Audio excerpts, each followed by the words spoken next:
peace must be our goal and our guide. And all that we strive for as a human family, dignity and hope, progress and prosperity, depends on peace. But peace depends on us.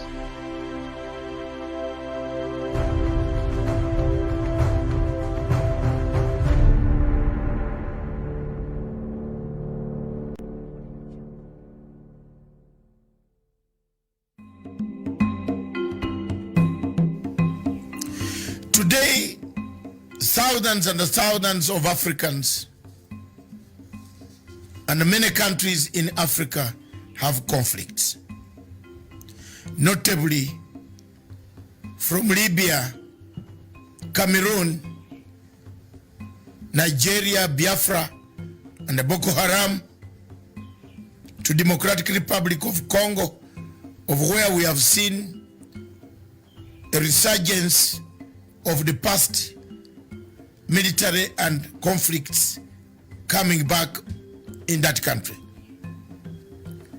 Hundreds and hundreds of people have been displaced, killed, maimed, tortured, raped, several of them dying of hunger, starvation, and other natural causes. The fighting seems not to be ending. For the sake of Libya, the Libyan recognized international government is under siege in Tripoli from another faction recognized by Egypt, France, UAE, and other countries. Whereas the one in Tripoli is recognized by the UN, it has been bombarded, has been strangulated, and many millions of Libyans are dying of hunger, lack of water.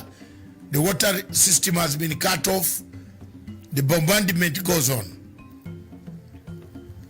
In Democratic Republic of Congo, we've seen more of active rebel activities returning to the region after some silence has been observed. When we come to Cameroon, we see millions and millions of Amazonians slaughtered. Yet, when you come to Biafra, again millions and hundreds of millions and millions are worried, displaced, tortured by the Buhari regime. Yet again in the north, we see Boko Haram killing, maiming, abducting, and burning down villages in the same Nigeria. When you cross over to Central African Republic, the same is the history that has littered Africa. While all these events are taking shape, Africa is silent. Africa is not making enough efforts to find a solution to what is causing the problems in Libya, in DRC, in Cameroon, in Nigeria, Biafra, and now you add in Khartoum, Sudan. As people die, the people of Africa have no answers, have no solutions. There is nothing to endear to bring an end to the conflicts that have killed Africa. We seem to be new ones manufactured, old ones reignited, encouragement coming from external powers. One power that has been seen in the shadows of all these conflicts, especially the one of Libya that has escalated in the Sahara region of Africa, is France. When you come to Democratic Republic of Congo, the same country is in the shadows. The war can be seen is France. When you come to Cameroon, in Amazonia, the one behind that has the key to bringing peace is France. Therefore, our question as Africans, why are we silent? Why are we not saying enough is enough?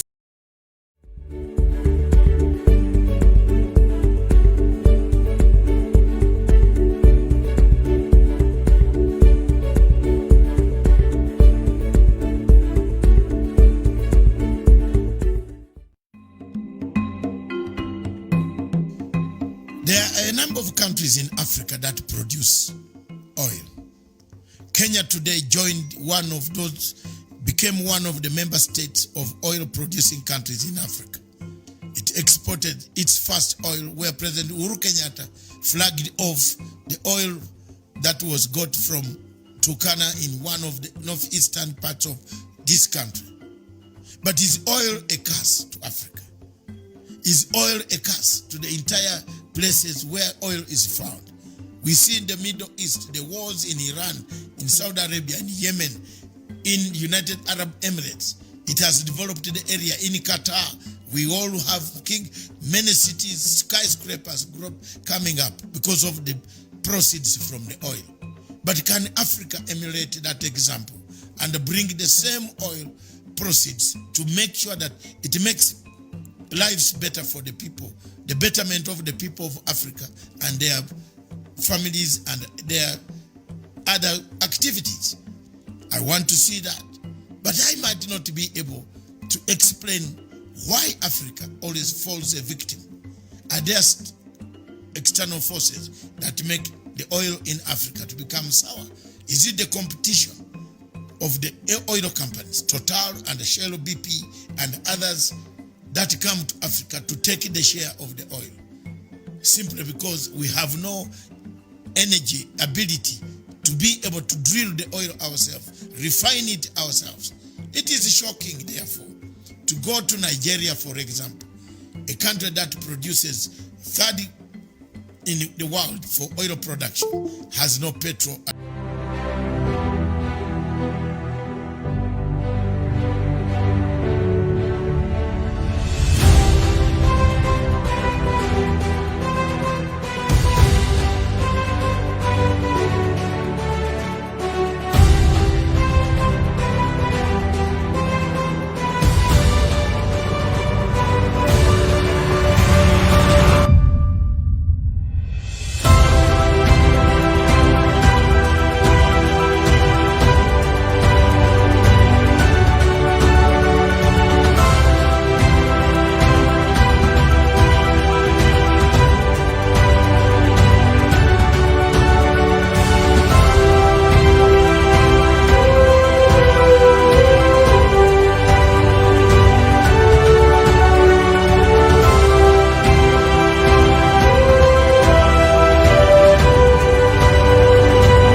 Good afternoon or good afternoon or good evening. I think it's 3 p.m.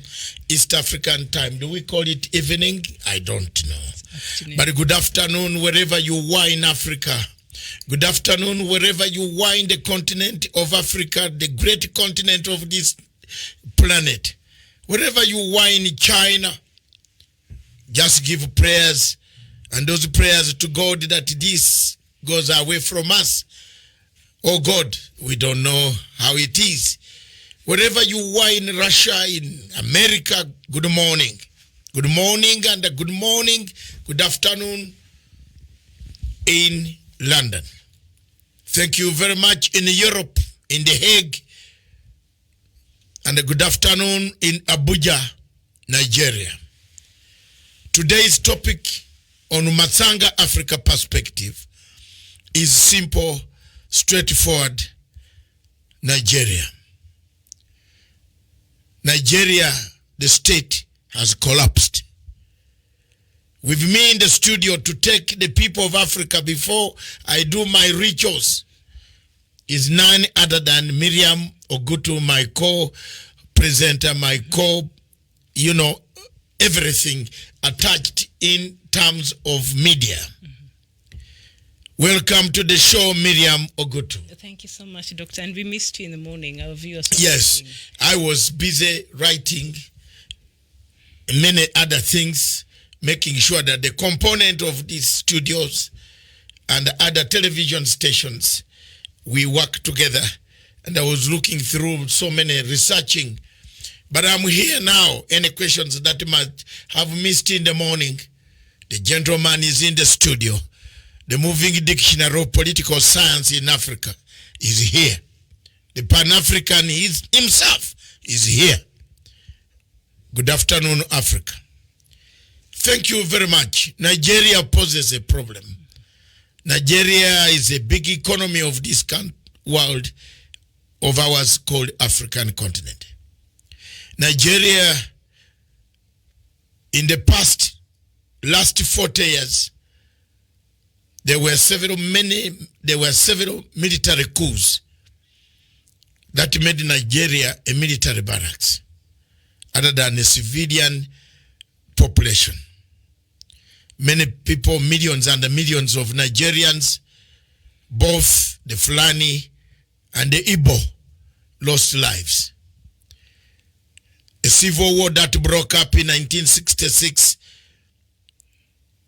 ended in 1967 with millions of people killed, brought about a new hope that Nigeria would move to a prosperous nation, a united nation that can give Africa a shining torch. Instead, today, Nigeria remains a shattered country without hope of whether people will live today or tomorrow. The killings in all areas from Maiduguri, south in Port Harcourt, or north in Enugu, Onitsha, Lagos, all those states in southeastern Nigeria are suffering killings, torture, maiming, kidnap, rape, defilement, to some extent, conditionally putting people under hunger. In a nutshell, it is a very dangerous situation in Nigeria. We can't describe it. The pictures that we get of torture of civilians, these are not photocopy or photoshops. These are real pictures coming from the ground in those areas of southeastern Nigeria and north of Nigeria, where Boko Haram is killing people at will, kidnapping people at will, kidnapping women, younger children, young girls, enslaving them, making them women at a tender age of as far as 9 years, 8 years. This is happening in Africa today as we speak. As we speak, millions are displaced. As we speak, millions have no food. As we speak, millions are being tortured. As we speak, millions are in prisons all over southeastern Nigeria.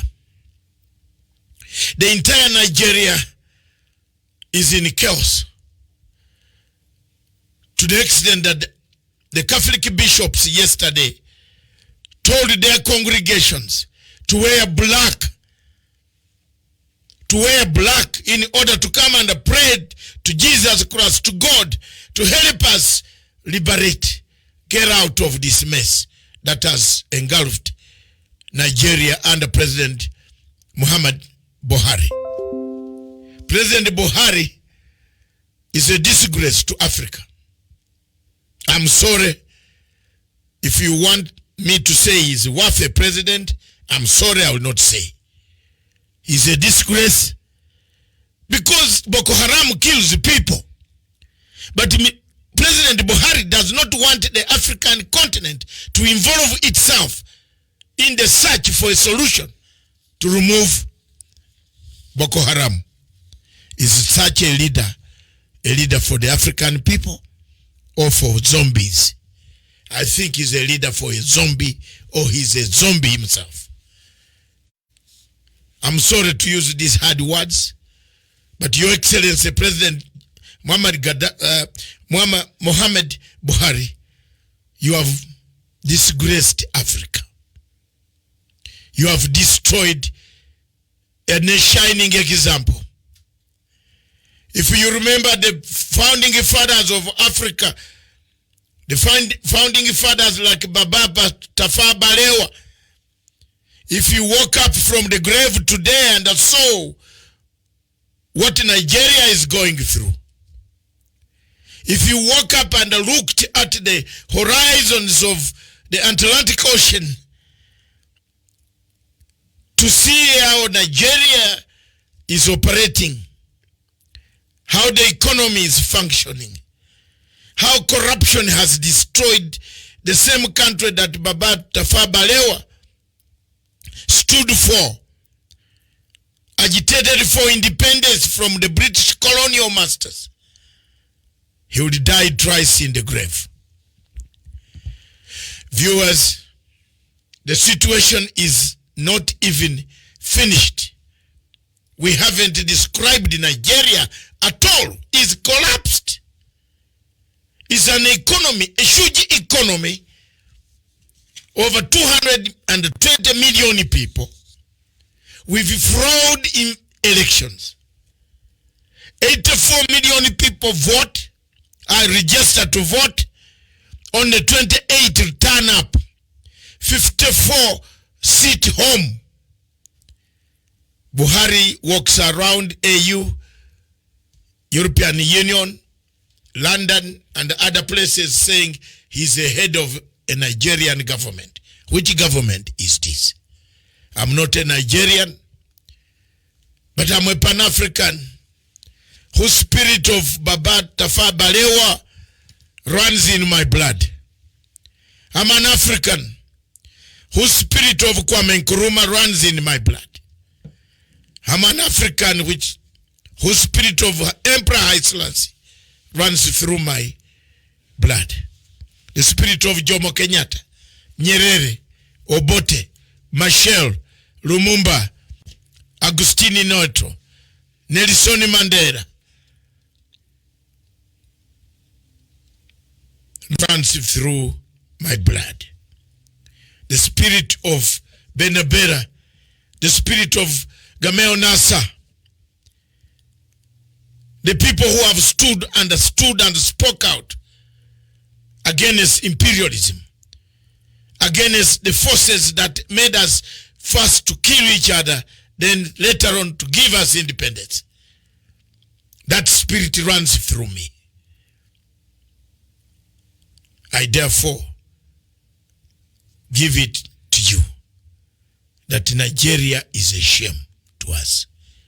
And therefore, let me hand over to Madam Miriam to read the facts, some facts, bring down the facts. That's the record, the data. Then I go home hammering point by point. Arbitrary detention. Buhari, is it there or not there? It is there. We shall do a checklist. Thank you very much. Over to you, Miriam. All right. Thank you so much, and a very good afternoon to your viewers. Continue writing to us. We shall be going through some of your comments in a very short bit. Even as we look at Nigeria, who right now is almost becoming the sick child of Africa because it is becoming the epicenter of insecurity in Africa. We thought Al-Shabaab was running a mayhem in this part of Africa, the East African countries, especially in Somalia itself, and they tried in Kenya, but it was stopped. But what we are seeing right now happening in Nigeria, every African, we should all get worried, because unless President Buhari gets this in check, then we are in for not very good times ahead because of the developments that have been coming from Nigeria there. So we see, outside of arbitrary arrests, that are detentions and torture and ill treatment. Remember, Sayora, his name is who? The activist and the journalist. He's still in prison with impunity, and the High Court already ruled that he should be removed last year. He was arrested last year, Sawore, in August, I think. He's still in prison.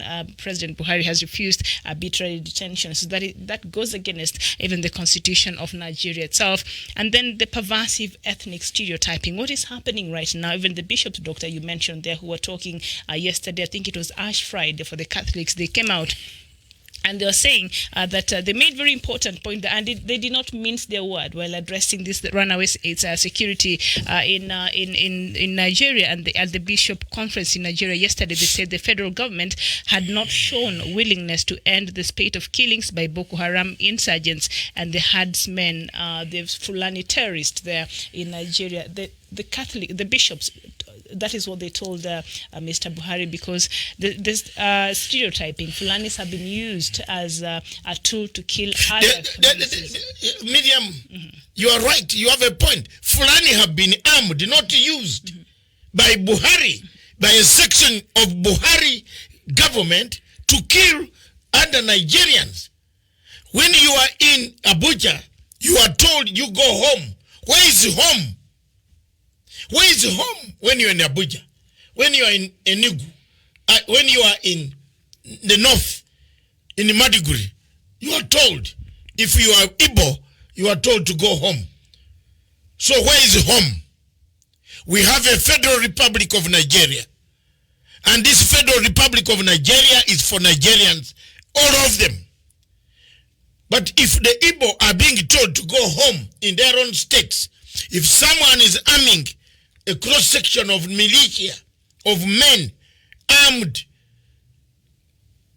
about 6 months ago, over 100,000 knives were intercepted in Nigeria, in Lagos, Port Harcourt, on their way into Nigeria. To do what? To kill people. Why do you import 100,000 knives for? Long swords for killing, slaughtering other tribes. Nigeria is the biggest economy. The population of Nigeria can make East Africa very rich. Because if each of them bought one piece of omo, $1 each, East Africa will not need schools. East Africa will not need dispensary. But it will have the best schools, the best dispensary. Because that's $200 million at once. If we export coffee to Nigeria, we shall have that money. If Nigeria stabilizes its economy, East African region, the entire Kenya, Uganda, Rwanda, Burundi, South Sudan, Tanzania, is one Nigeria. We are struggling in East Africa to form an East African Federation. But if we had a partner of 200 million people across in West Africa, on the Atlantic Ocean shores, we would sell our cabbages. If each African is eating one cabbage per day, a farmer in East Africa will gain a lot of money and pay school fees. The roads will be good ones. Dispensaries will have medicine. Here we have spoiled Nigeria. We have killed Nigeria. It's gone. Mr. Buhari has destroyed Nigeria. That's it. And for me, as a Pan-African, I don't have any good words for Mr. Buhari. So was the Catholic bishops yesterday. And apart from saying that President Buhari was unwilling to fight Boko Haram, they also said that he's very insincere and lacks the commitment to protect lives and property in the country. So I'm asking, as a president, when you're sworn in as a president, as a head of state, the security of your people should be the first thing that you consider, that the lives of the people you lead are secure and they're safe in their own country and their property. When you're taking that oath of office, why is this person still in office even after failing to ensure that the people that he is leading? But is he the real person? There is a question that lingers every time when we see Mr. Buhari. Maybe I am about to conclude that Mr. Buhari is Mr. Jibril that people are talking about. Because of his inaction. Yeah. The inaction. The guy promised us that when he takes power, he is going to make sure that Boko Haram goes in 100 days. And that was in his first term.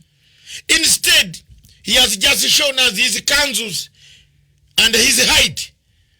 He's the tallest president on the African continent. Whenever you see him in Addis Ababa, you think there is some sense. But there's no sense. We have lost it. We have lost Nigeria. The army has turned on killing the civilians. I have to cry. And like I cried for Sudan, for South Sudan. Are we crying anymore? Riak is there. We are waiting. If he makes any funny mistakes, then we go in. He can't, because IGAD now has lifted the sanction. He can move freely and just perform his functions. He can come and greet Dr. Matsanga. Yes, now he can come. It's free, yes, because I'm his savior. Yes. So come and greet me, Dr. Riak Machar. I'm free. I'm free, and I will soon visit Juba to make sure that we go back to where we started, we ended. But you are now free to come. But preach peace. Buhari is a mercenary. Buhari still has 1967 syndrome of killing Igbo. Buhari has that heart. He has not healed. Because him and Jacob Gowon and the Obasanjos, they teamed up to kill these Igbo people. Now Buhari has taken power eventually. He has not forgiven them. Even from 1967 to date, he has not forgiven these guys. Yet they form the biggest population ever in Nigeria.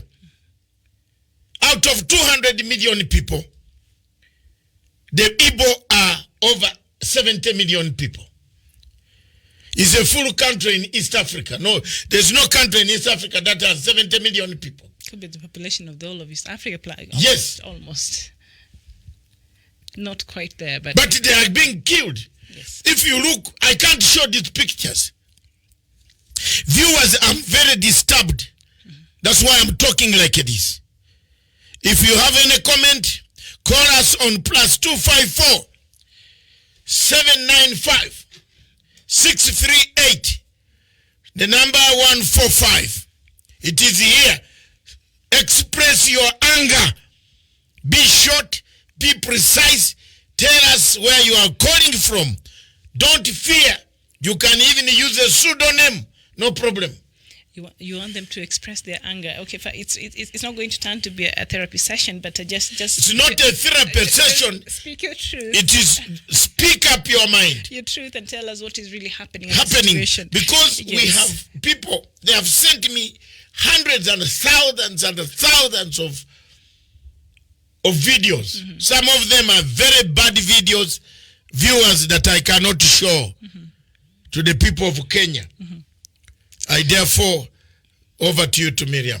Indeed. And Doctor, speaking about the bishops also yesterday, while they were making those very important comments, and they're now calling on the international community to come to the aid of Nigerian government in the fight against Boko Haram insurgency and Fulani terrorists who, as they said in quote, wants to graze the country. But the grazing of the country, that is even a program that Mr. Buhari started that should allow Fulanis to graze anywhere around Nigeria. Basically, he is preparing them to take over all of Nigeria without even a care or being sensitive to other communities that also they coexist with in this country. Do you think this calls for the international community to come and help Nigeria? This is something that President Buhari will even pay attention to. International community, yes, to come and help Nigeria, yes, to come and help the Igbo people, yes.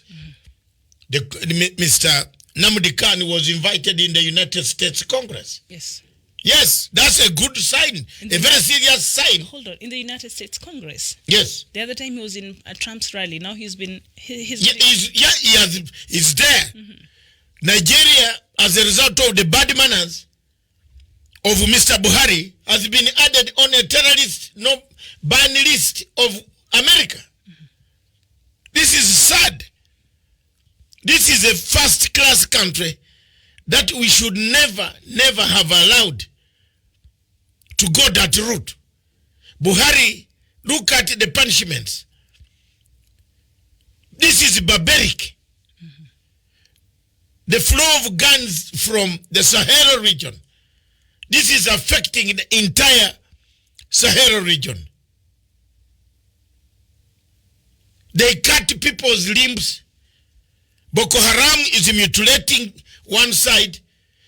The Nigerian army is killing the other side. And the Fulanis.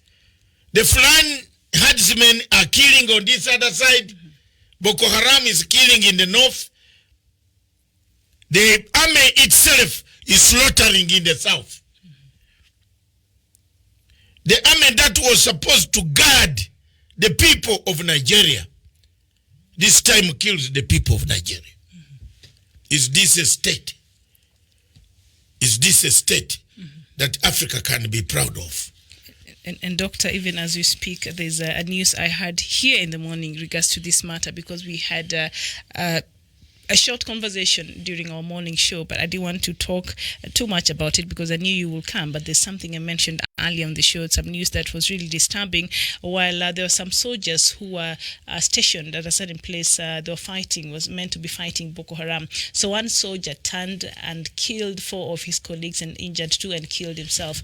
And I was just wondering, are these the repentant Boko Haram that have been recruited back to the Nigerian army, and now they're killing other soldiers there, and the government is not aware that they could have recruited back jihadists? Because why would a soldier...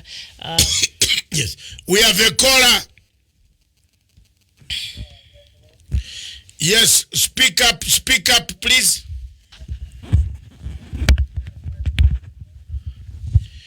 Just a minute as we adjust your microphone. Yeah, we hear you, but you have to speak up. Okay.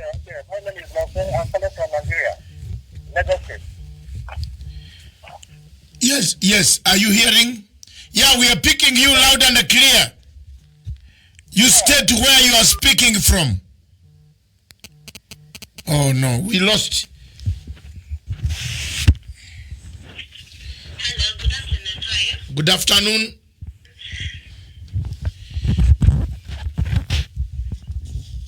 How are you? Good afternoon. We are busy. We are only taking calls for people online.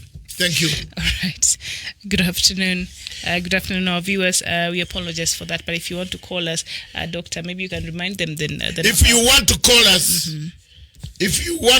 call us on +254 795 638 145 Nairobi, Kenya. Pan-African station. We are ready to take your calls. Be precise, short. Tell us where you are. If you fear not to tell us where you are, just say you are in Africa.